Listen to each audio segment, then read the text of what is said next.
বিশ্বকাপ খেলা নিয়ে বাংলাদেশকে ডেডলাইন বেঁধে দিয়েছে আইসিসি। টি-20 বিশ্বকাপে বাংলাদেশের ভবিষ্যৎ জানা যাবে 21শে জানুয়ারি বুধবার। কিন্তু বিসিবি এখন আইসিসির ডেডলাইনকেই উড়িয়ে দিচ্ছে। বাংলাদেশ ক্রিকেট বোর্ডের ডিরেক্টর আমজাদ হোসেন তো বলেই দিচ্ছেন আইসিসি থেকে নাকি তাদের কোনো ডেডলাইন দেয়নি, ফলে ফের মিথ্যাচারণ বিসিবির। শনিবার বিকেলে ঢাকায় বিসিবি কর্তাদের সঙ্গে বৈঠকে বসেন আইসিসির দুই শীর্ষ কর্তা।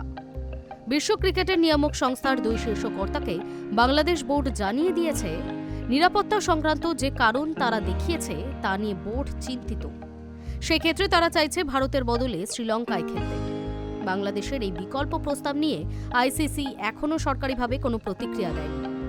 টুর্নামেন্টের আর বেশি দিন বাকি নেই, ফলে দ্রুত ব্যাপারটা মেটাতে হবে আইসিসিকে।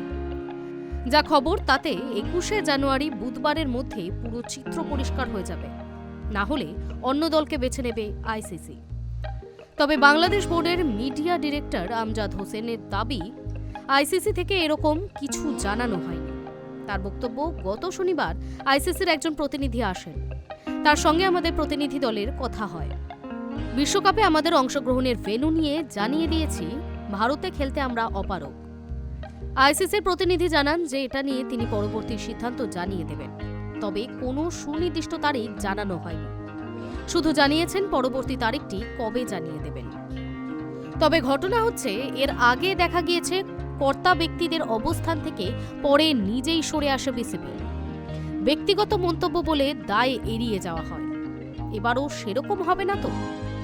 কারণ এর আগে আইসিসির নামে মিথ্যা বলে চালাতে চেয়েছিল বাংলাদেশ বোর্ডের কর্তা। আইসিসি মুখ খুলতেই তাদের মিথ্যা ধরা পড়ে। High news network.